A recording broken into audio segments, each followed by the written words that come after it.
Jadzia pulls an egg out of her mouth, and then she pulls a bar of latinum out of Quark's ear, and then she convinces Bashir to go on a 3-way date with her and her former lover.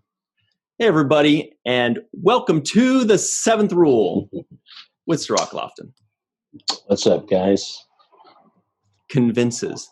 Today, my name is Ryan T. Husk, and today we are reviewing Deep Space Nine Season 4, Episode 6, Rejoined, directed by Mr. Avery Brooks. Written by Renee Echevarria and Ronald D. Moore. How are you today, Cirroc? I'm doing well. Had a good Thanksgiving, and nice. Now we're getting into this episode. I didn't realize that Avery directed this episode. I didn't either. I did not either. I only kind of look at that like after I watch the episode, and I go, "Oh, that was interesting. I didn't know that was him." You know, like I didn't expect that. I was mostly looking to see who the writers were, because I was like, "Who wrote this?" Just out of curiosity. And who did write this? Well, that was Renee Echevarria and Ronald D. Moore.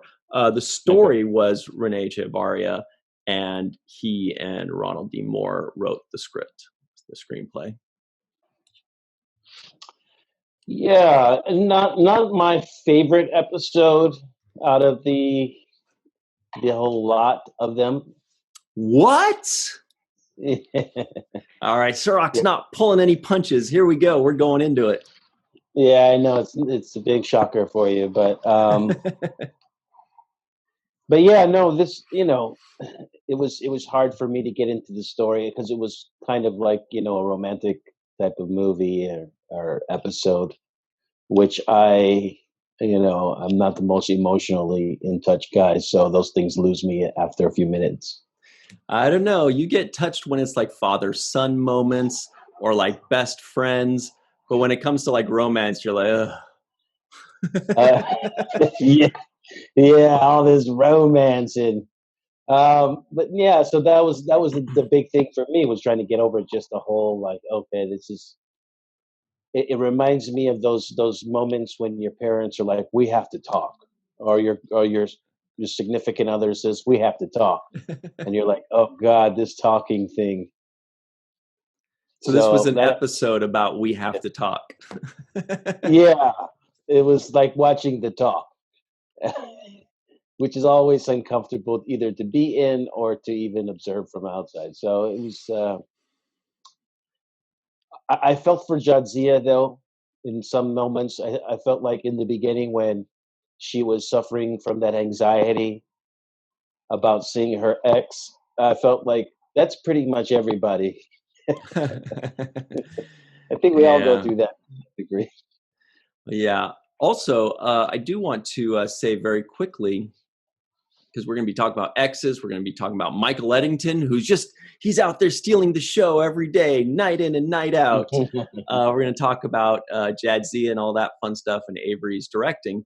I also want to mention that if you'd like to help us out and support the show, check us out on patreon.com/the7th rule. That's with the 7th rule. Also, the links are in the description box below, so just check that out and see if you want to join the team and support us.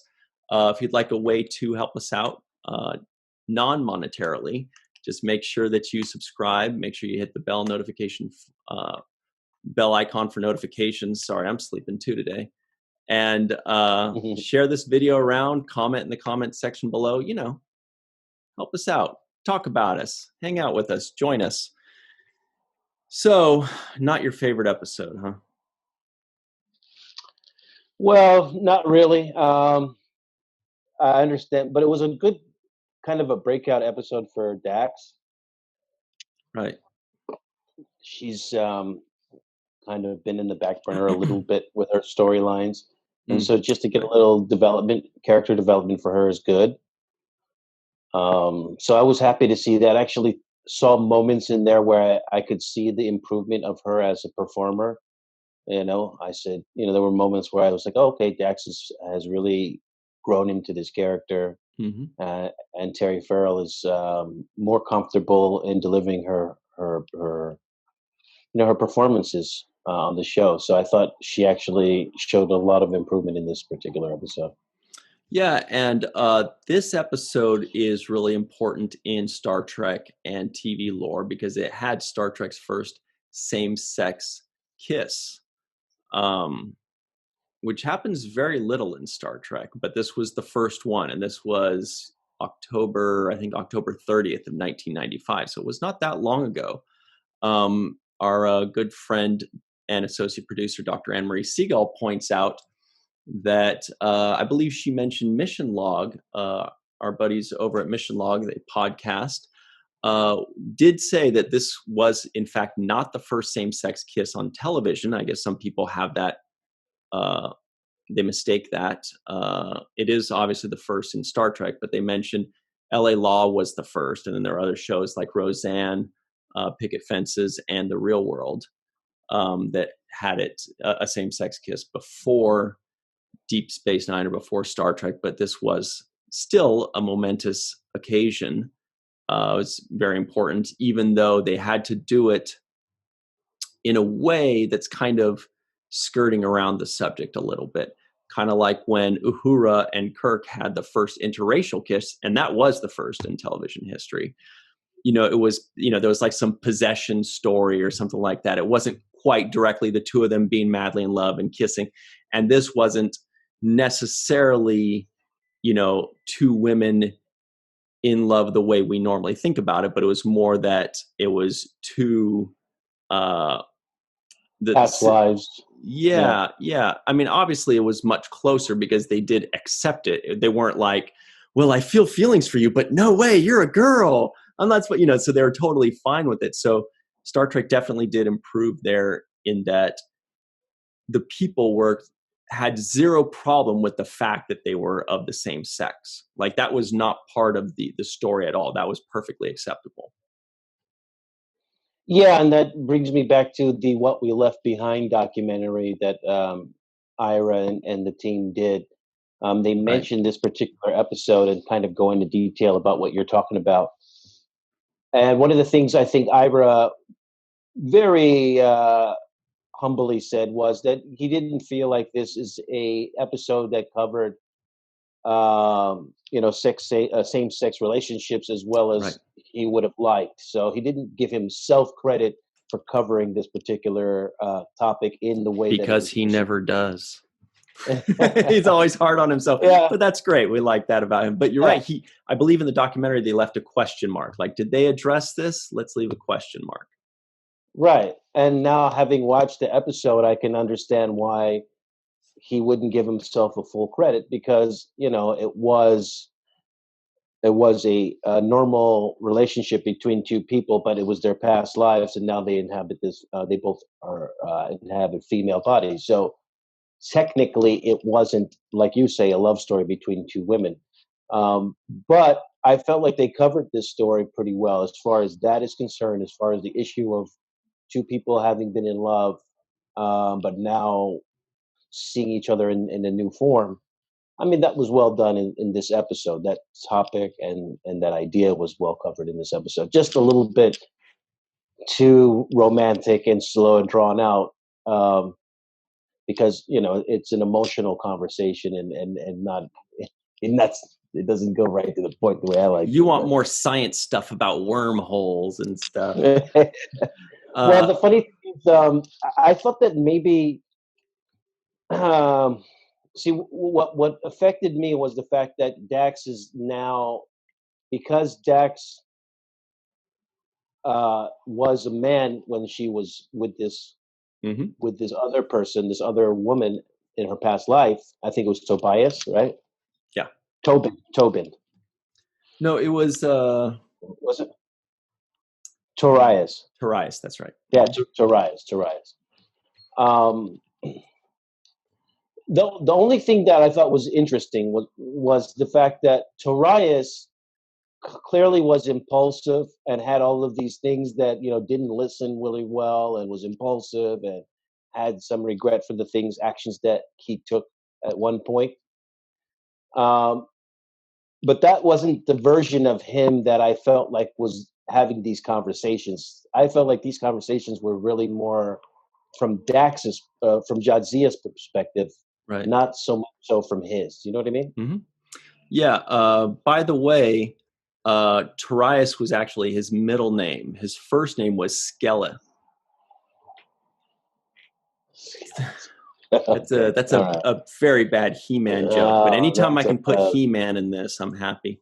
So I did want to finish up a little bit about how they address the same-sex kiss and the same-sex situation. And to me, what the big win was, yeah, they kind of skirted around it a little bit because it wasn't technically, just however we're used to seeing, two men in love or two women in love. It was because of past lives or something like that, right?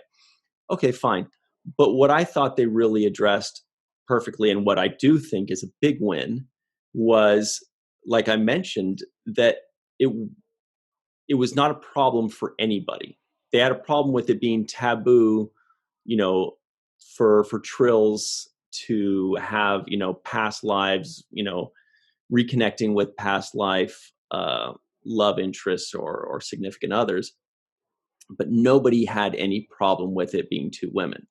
So what that tells you is, since that was never mentioned, that was not a part of it, nobody had a problem with it. What that means is any kind of taboo that is connected with, anything of the same sex or anything in the LGBTQ community is long since gone in Star Trek's future, as is probably expected and obvious. That's 400 years from now.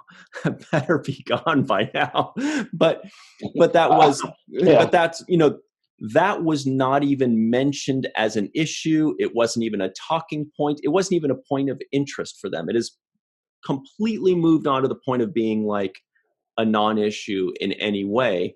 And I consider that to be a big win for television in the 90s to say that and to do that. I thought that was really great. Yeah, I will agree with that. It's a very good point, Ryan. And I thought that is one of the things that makes it great. But you also have to think that you mentioned that Avery Brooks directed this episode, and I think that it's interesting that Avery has directed these episodes that, even this one, which which you would think is just kind of like a standard episode, it actually is an impactful episode, and Avery's name is still attached to these episodes that are groundbreaking or are impactful. So he still manages, even in an episode like this that is really slower paced, still manages to find those moments and to be a part of this kind of historic thought process that's involved with them, telling the storyline. Can't hear you, Ryan. Sorry, I had my mute on. I'd be interested to know if Avery had advance notice of like multiple scripts ahead of time and would say, can I direct that one? Or if the writers, the producers would say, hey, let's ask Avery if he wants to do this one. Or, it was probably like some kind of collaborative situation where, Avery would say, hey, I'd like to do another one soon. And every once in a while they'd say, you're not in this episode very much, and it's an episode that might interest you, and then sometimes he might say no, and sometimes he might say, I must direct this one, I'd be interested to know how that all played out. Yeah, and when you add that bit of information to another nugget they revealed in the documentary, Terry Farrell mentions that Avery was really a mentor to her and helped make things easier on her as she was, beginning the show and starting to do the show. I think she said something to the effect of "Go easy on me" or something like that when they were working together. So it would make sense that if that were the case and the writers were aware of that, and here's going to be a heavily featured Dax episode, which is all about her, it would make sense that they would pick a guy who has already been known to go easy on her, who knows her well, and can kind of draw out the better performances out of her, Mm-hmm. Speaking of better performances, Hey, Michael Eddington's in the house. Am I right? Michael Eddington chewing up the scenery, stealing the show. Here he is, Michael Eddington. He was originally, I thought he was going to be a security officer. I thought he was kind of like Starfleet security. But then now that Worf's coming in, he's clearly a security guy. And then they have Odo, who's a security guy. Then Eddington, they need a job for him. So they're like, okay, you're out in engineering now. So now he's in the engineering room of the Defiant. And O'Brien's like, well, what about me? You know, so I don't know. At least they found a job for him. I thought that was cool. And I did think it was fun to see Dax and Eddington and Worf on the Defiant, like their own little away mission crew, because it's not terribly important, you know. So Sisko's like, you guys can handle this. You're just going to do science stuff, you know. I do like to see things like that where they have away teams and away missions and who they choose for that. My first thought when I saw Eddington was, is this guy still alive? You're like, is this the episode where he dies? Yeah, and I was sure he was going to die in this episode. He's going to take a shuttlecraft into that wormhole. Yeah. I knew he was going to die. I was like, this is the episode. He's dying. That's it. And then, you know, when they said Eddington's in the reactor room or whatever it was, when it was the two of them trapped in that room, I was thinking, oh, they're both not going to make it, you know, and this is his swan song.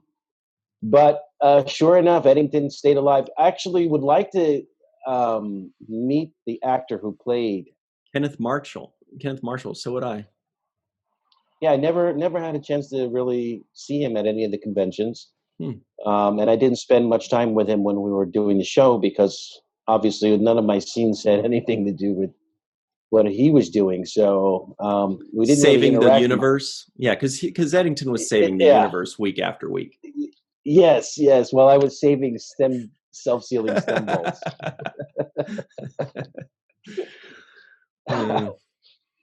Anyway, it was good to see him. I too would like to meet him, interview him sometime. That would be great. So hopefully that'll happen. I thought there was a line missing in Eddington's particular scene when he was discovered in the reactor. When Dax found him, you know, she opens the door and sees him laying on there, and he's like, "We've only got 10 seconds," or something like that. So she says, 10 seconds is all I need. I'm going to go and make an attempt to save her. She walks down, tight ropes the hologram slide. Yeah. And then she gets to her love, Lenara. But all of a sudden, Eddington gets up. Right, and she's down there tending to Lenara, and he gets up and he's like, "I'm out of here. This thing's about to blow." And he runs out of the door that Dax came in through. Right. I thought there was a line that should have been there, which was like, "Hey, get out! You know, escape through that hatch over there," or something like, "We've only got 5 seconds," or something. You know what I mean? Something to not. I'm out here. I'm going to save my ass, and whatever happens to you is on you. No, I totally agree. I noticed the same thing.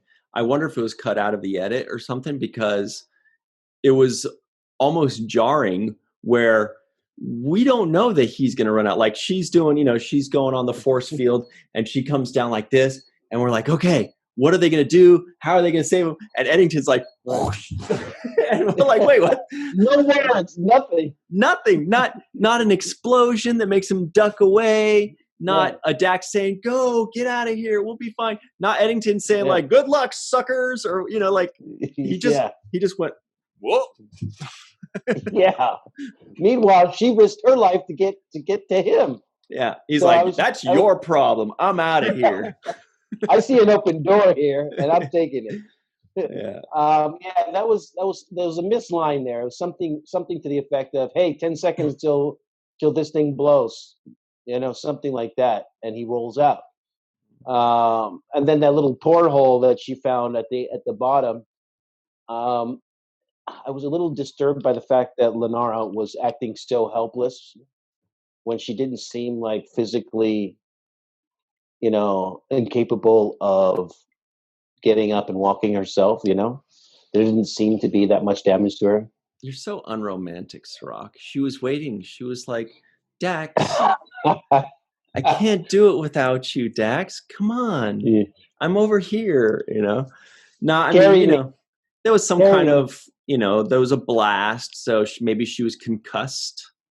Maybe she was, disoriented or something like that. But you're right. She didn't have like shards in her head Yeah. or, Or her leg was stuck underneath something. Like, I need somebody to lift this right. thing so my leg can, I was expecting something like that, but she was just like, yes, oh yeah, what do? I still need you to carry me though. Like, you made it down the hologram slide, but now carry me. And I'm like, what do you mean carry? Get up and walk. You're fine. There's nothing wrong with you.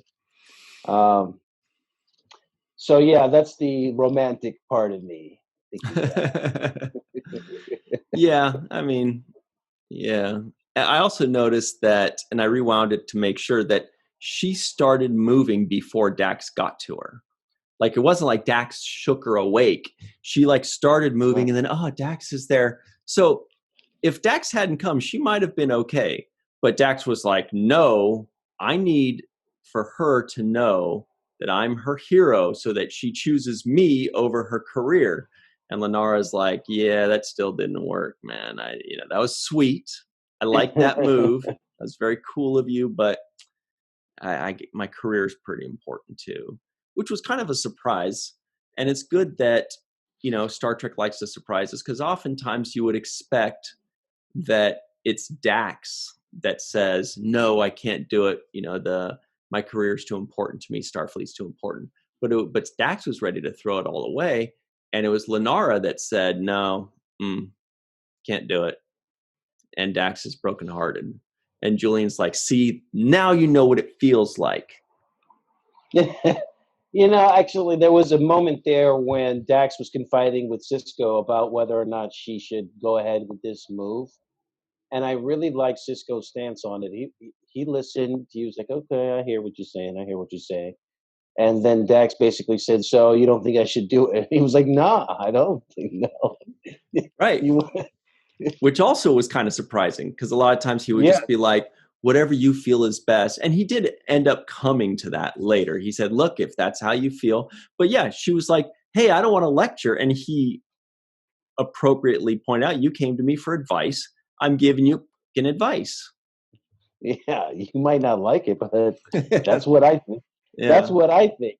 And then he gives her the real smart advice, which is to make sure. And, that's a lifelong advice lesson for all of us who are out here in the world. We always get attached to things, or we have our own perspective of things and our emotions, and we calculate things in our own head to be laid out in a certain way. And sometimes that feeling is not mutual. So it's important to be sure before you kind of lay out your life in front of you. Right. And sometimes we ask for advice when really what we want is just confirmation. Right. Yeah. Somebody to agree with us. And then we're like, why are you? No, I just wanted you to tell me that you agree and that I'm right. We got to take our break real quick, but I do want to get into a lot of other great stuff, like the actress that played Lenara. I also want to talk about all those good Bajoran foods and Dax's magician skills, which people are just dying to talk about. But right before we do that, I do want to give a big shout out to our friend. Where do we go on this? Wait for it. Yeah. No, but I want to talk about all that stuff, and I do want to give a big shout out. We want to give a shout out to our good friend, Mr. John Tuffarella, Commander John Tuffarella of the USS Aron Eisenberg. Check them out. Really cool. John's been a good friend of the show since the very beginning. I'm pretty sure the very, very beginning. He and Homer Frizzell were kind of like our OGs of the show. And I don't mean like OGs. I mean like OGs. So we do love John. John the Rhino. Yeah, we love him. The Rhino Tuffarella. That's right. Anyway, so check out the USS Aron Eisenberg. That is John's ship. Also, our friend Heather Jordan, I believe, is their first officer. You remember her as our Trek Tech. Shout out to her as well. Take a quick break, like the fastest break in the West, and we'll be right back. We'll talk about the trivioids on the other side. Cool.